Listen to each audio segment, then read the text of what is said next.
네, 안녕하세요. 미엔미술교육연구소 정지윤입니다. 올해 홍대에 지원할 학생들 미술활동 보고서 준비해야 될 시기가 벌써 다가왔죠. 해마다 수시 원서 접수가 끝나고 나서 그 이후에 미술활동 보고서를 온라인으로 입력하게 되는데요. 왜 벌써 미술활동 보고서를 준비해야 된다라고 얘기를 하는지 궁금하실 수도 있는데, 미술활동 보고서라는 양식 자체가 분량상으로도 교과, 비교과 활동 합쳐서 12개를 작성해야 되는 것도 있지만, 여러분들이 미술활동 보고서의 목록 구성을 어떻게 할 것인가, 리스트업을 하는 것 자체가 우선 굉장히 중요하기 때문에 늦어도 7월 중순부터는 미술활동 보고서 작성을 시작하셔서 9월 중순까지 한 2개월 정도는 여러분들이 시간을 충분하게 잡고 작성을 완료하신 이후에 그 다음에 온라인으로 입력하시는 것이 좋습니다. 그래서 지금 이 시간에는 홍대 미술활동 보고서 올해 2025학년도 기준으로 어떻게 입력해야 되는지, 그리고 어떤 보고서가 1단계 통과를 할 수 있을지에 대해서 제가 이제 설명을 드릴 텐데요. 사실 홍대 미술활동 보고서 같은 경우에는 개별 지원하는 학생마다 전공과 그리고 세부 활동들이 다 다르기 때문에 각각 다른 내용으로 작성하시는 게 맞죠.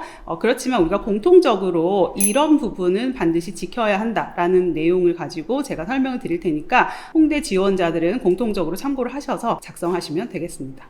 미술활동 보고서의 구성은 크게 미술 관련 교과 활동과 비교과 활동으로 두 가지 영역으로 구성이 되어 있는데요. 우선 미술 관련 교과 활동이라는 것은 말 그대로 교과, 수업이라는 뜻이죠. 그래서 수업 시간에 했던 수행평가나 수업의 내용들을 작성하시는 것인데요. 여기 타이틀을 보시는 것처럼 미술 관련 교과 활동이기 때문에 기본적으로 미술 수업은 이에 해당이 되는 것이고, 미술 수업 자체가 조금 부족한 경우, 부족하다는 것은 학기별 하나의 글을 구성할 수 있는 것인데, 미술 이수학기가 상대적으로 좀 적은 편일 경우에는 타교과, 미술교과가 아닌 예를 들어서 국어나 영어, 과학, 수학 등등의 과목들과 관련해서 그 과목 내에서 했던 미술 관련 수행평가들을 또 작성하실 수가 있습니다. 그러니까 다시 말씀드리면, 교과 활동 내에는 미술 관련 교과이기 때문에 미술 교과를 쓰시거나, 아니면은 미술 외 교과 활동 내에서의 미술 관련 수업 내용을 쓰시면 되는 부분이 바로 미술 관련 교과 활동이다라고 보시면 되겠고요. 미술 관련 교과 활동은 총 7개 글까지 작성이 가능하고, 7개 글 이내에서 개수 조절은 여러분들이 자유롭게 하실 수 있습니다. 자, 그럼 양식을 한번 보시면, 교과활동 양식에는 우선 과목명과 교과 구분, 이수학기, 그리고 이수단위, 이렇게 이제 위에 타이틀을 쓰는 부분이 있고요. 이 부분은 예시로 기록을 해둔 것이기 때문에 참고하시면 되는데요. 만약에 과목명이 미술 창작이다, 그럼 미술 창작 쓰시고, 그 다음에 교과 구분은 미술 관련 수업일 경우에는 미술이라고 선택을 하시면 되는 것이고, 미술 수업이 아닌 다른 교과, 수학이나 영어나 사회나 이런 다른 교과를 기록하셨을 경우에는 미술 외 교과를 선택하시면 됩니다. 선택한다는 것은 실제로 온라인상에 입력할 때는 이제 클릭으로 선택을 하실 수가 있기 때문에 그렇게 말씀드린 거고요. 이수학기는 2학년 1학기면 2학년 1학기, 2학년 2학기면 2학기, 이런 식으로 또 선택하실 수가 있죠.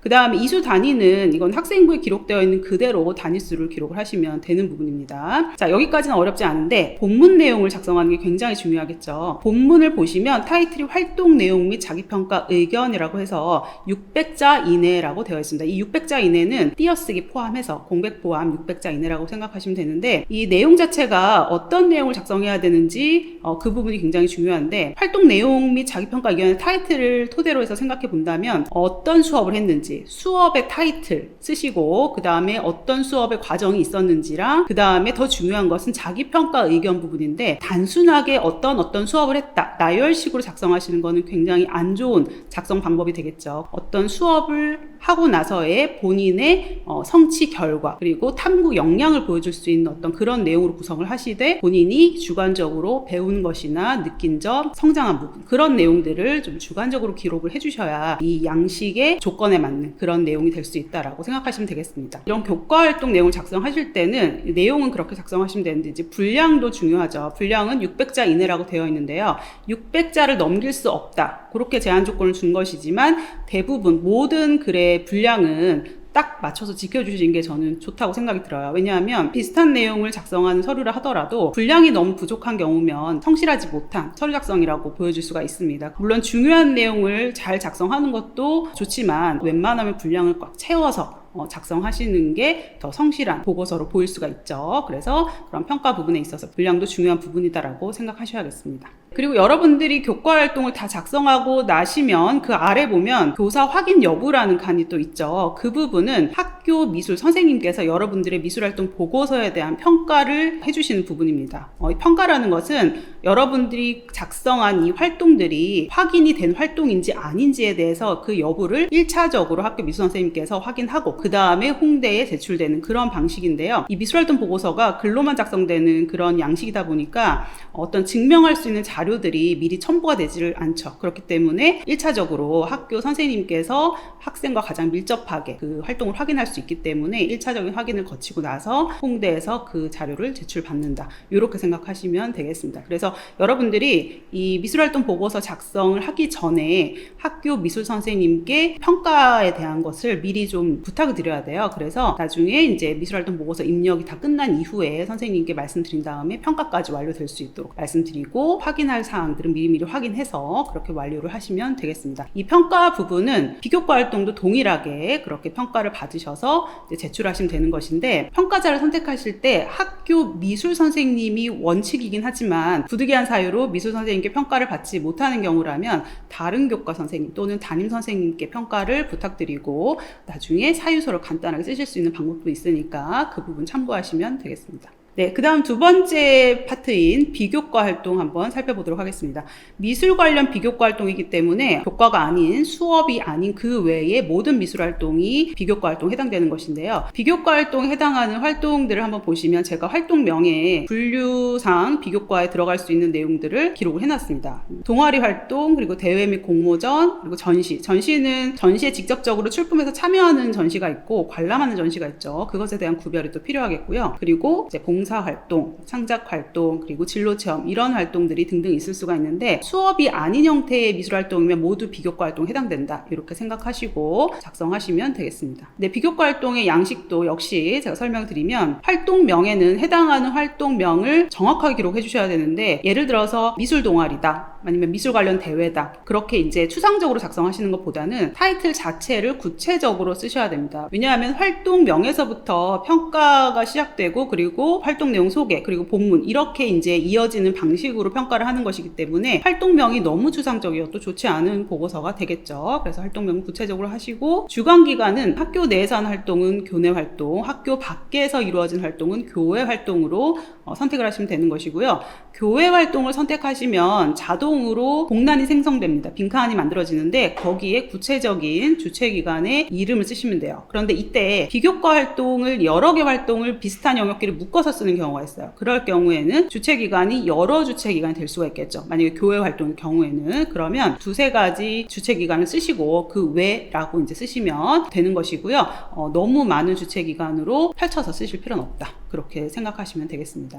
그리고 활동 참여 기간 같은 경우에는 연, 월, 일로 이렇게 기간을 설정하게 되어 있는데요. 이것 역시 사실은 학생부에 기록되어 있는 기간이 이제 명확하게 있는 활동이라면 그대로 기록을 하시면 되겠지만 교내 활동이든 교회 활동이든 굉장히 장기간이라든지 아니면은 날짜 자체가 명확하지 않은 경우라면은 대략적인 날짜 기간으로 설정을 하셔도 충분히 되는 부분입니다. 그래서 정확하게 딱 떨어진 날짜를 본다라기보다는 어느 기간 내에 이루어진 활동인가를 본다라고 생각하시면 되는 것이죠. 근데 이 기간이라는 것은 이 미술활동 보고서에 입력할 수 있는 활동 자체가 고1부터 고3 또는 원서 접수 직전까지의 활동까지만 인정이 되는 것이기 때문에 날짜 기입하실 때 참고하시면 되는 부분이고요. 그리고 활동 참여 횟수는 이것이 정기적으로 이루어진 활동인지 아니면 비정기적인 활동인지 이것부터 우선 선택을 하신 다음에 정기적 활동이라면은 월 몇 회, 주 몇 회, 이런 식으로 이제 설정을 하실 수가 있는 것이고요. 비정기적 활동은 말 그대로 그냥 단발성 활동, 그냥 한 번, 두 번 비정기적으로 했던 활동들이기 때문에 몇 회 진행이 되었는지 그 부분만 여러분들이 입력을 하시면 됩니다. 네, 그리고 본문을 보시면 미술활동 보고서의 교과와 비교과가 지금 양식이 좀 다른 형태로 생겼죠. 비교과 활동은 전체 글, 하나의 글로만 작성하는 것이 아니라 두 개의 글로 이렇게 나눠져 있는데요. 첫 번째가 이제 100자 이내로 작성하는 활동 내용 소개가 되는 것이고 두 번째가 300자 이내로 작성하는 자기평가 의견이 되겠습니다. 비교과 활동이 두 개의 글로 나눠져 있긴 하지만 교과 활동의 타이틀과 동일하다는 것을 발견하셨을 텐데 그렇다면 사실 실질적으로 작성되는 내용은 같은 맥락으로 하고 쓰시면 되는 겁니다. 그런데 이렇게 칸을 두 개로 나눠 놓은 이유는 비교과 활동 같은 경우에는 교과 활동과는 다르게 여러 가지 활동을 비슷한 영역끼리 묶어서 작성할 수 있기 때문에 우선 여러 개 활동을 먼저 소개를 하고 그리고 거기에서 핵심적인 내용이 되는 활동을 본문 300자 이내에 작성할 수 있도록 구성이 되어 있다라고 생각하시면 좀 이해가 되실 겁니다. 네, 역시나 비교과 활동에서도 중요한 포인트는 자기평가 의견 부분인데요. 본문이라고 할 수 있는 이 내용에 주관적으로 배운 점, 느낀 점, 성취한 부분, 성장한 부분, 그리고 실질적인 어떤 결과물이 도출되거나 우수한 평가를 받은 부분이 있다면 그런 내용을 좀 구체적으로 작성하시는 것이 좋은 평가를 받을 수 있는 글이 된다라고 생각하시고 쓰셔야 되겠고요. 비교과 활동의 글의 개수는 총 8개 글 이내로 작성하실 수가 있는데 이것 역시 글의 개수는 8개를 넘지 않는 선에서 개수 조절을 하실 수가 있어요. 그렇다면 앞서 제가 교과 활동도 7개까지 작성 가능하고 비교과 활동은 8개까지 작성 가능하다고 말씀드렸는데요. 그러면 이 글의 개수 조절은 어떻게 하는 것이 좋으냐, 이 부분이 사실 고민되는 부분이겠죠. 교과, 비교과 글을 합쳤을 때는 총 12개 글까지만 작성하실 수가 있어요. 그렇다면 교과 7개와 비교과 8개 단순하게 더하면 15개 글이잖아요. 그런데 여기서 다 쓸 수가 없죠. 교과랑 비교과에서는 몇 개 글을 빼야 되는데 어떤 글을 몇 개를 작성할 것인가 여러분들이 구체적으로 한 활동이 교과 활동과 비교과 활동 중에 어떤 활동이 더 비중이 있느냐, 그리고 내 전공적성을 보여줄 수 있는 탐구 역량을 보여줄 수 있는 내용이 어느 부분에 더 치우쳐져 있느냐를 판단하신 이후에 결정할 수 있는 부분이라고 볼 수가 있겠습니다. 예를 들어서 나는 교과 활동이 미술 관련 활동으로 굉장히 성취도도 높았고 내용도 좋다 라면은 교과 활동의 개수 비중을 좀 크게, 예를 들어서 7개의 교과를 다 쓰고 나머지 비교과 활동은 그럼 몇 개까지 쓸 수 있을까요? 5개까지 작성 가능하겠죠. 그래서 총 12개 글을 채우시거나 아니면 교과 활동과 비교과 활동 비중을 나는 동일하게 가고 싶다, 그게 더 나에게 유리한 구성 방법이다라고 생각하신다면 교과 6개, 비교과 6개 이렇게 작성하시는 것도 방법일 수 있습니다. 이거는 여러분들이 개별적인 활동을 한번 분석해보고 그 이후에 목록 구성하시는 것이 좋겠죠. 그 다음에 미술활동 보고서 온라인 작성에 대해서 제가 말씀드릴 텐데요. 우선 여러분들이 미술활동 보고서를 미리 구성을 해놓고 작성을 다 끝내놓은 이후에 글자 수까지 다 맞춰놓고 나서 온라인에다가는 붙여넣기 방식으로 입력하시는 것을 전 추천드려요. 왜냐하면 온라인 상에다가 직접 입력을 하면 내용도 틀릴 수가 있고 또 뭐 오타가 나는 거 이런 것들도 확인이 안 되죠. 그렇기 때문에 미리 파일에 작성해둔 내용을 가지고 옮겨 담는다, 이렇게 생각하시고 여러분들이 준비를 하시면 되는 것이고요. 미술활동 보고서 온라인 입력창 보시면 우선 로그인을 하고 들어가야 되는 부분인데요. 지원자가 로그인하는 부분이 있고 평가자가 로그인을 해야 되는 부분이 있죠. 지원자는 여러분들이 되는 것이고 평가자는 학교 미술 선생님이 되는 것이죠. 지원자 로그인을 하고 들어가시면 이런 창이 뜨는데요. 교과활동, 비교과활동 미리 작성한 내용을 입력하실 수 있는 그런 창입니다. 이 학생 같은 경우는 실제 합격했던 학생의 미술활동 보고서 입력 상황인데요. 아직 다 완료되기 전이라 아직 개수가 좀 부족해 보이죠. 교과 활동이 좀 상대적으로 부족하다 보니까 비교과 활동에서 좀 더 어필할 수 있는 내용이 더 많은 학생의 케이스라고 볼 수가 있습니다. 그런데 만약에 이와 반대로 교과 활동이 조금 더 강점이다 라고 생각하는 학생들은 비율을 또 다르게 가면 되는 것이겠죠. 자, 학생이 다 입력을 하고 나서 완료된 부분을 미술 선생님한테 말씀드리면은 미술 선생님이 또 평가자 로그인하고 들어가시면 이 글이 다 보이는 거예요. 그래서 이 보이는 글을 다 확인하시고 확인했다 라고 클릭만 해주시면 최종 평가 완료가 되는 것입니다. 그러면 이제 홍대의 온라인상으로 제출되고 최종 서류 제출 완료가 되는 것이죠. 네, 여기까지 올해 홍대 준비하는 친구들을 위해서 미술활동 보고서 작성 방법에 대해서 말씀드렸는데요. 각 개별 학생들이 가장 좋은 평가를 받을 수 있는 내용으로 활동 보고서 목록을 잘 구성하셔서 구체적으로 작성하셨을 때 1단계 합격의 기쁨을 누리실 수가 있겠습니다. 네, 올해도 홍대 미술활동 보고서 작성반이 미엔에서도 진행되고 있는데요. 혼자 미술활동 보고서를 준비하기 막막하고 어떤 내용을 중점적으로 구성해야 될지 잘 모르겠다라는 생각하는 친구들은 도움을 받으셔서 작성하시면 되겠습니다. 네, 그럼 저는 또 다음 영상에서 더 유익한 정보로 찾아뵙도록 하겠습니다. 감사합니다.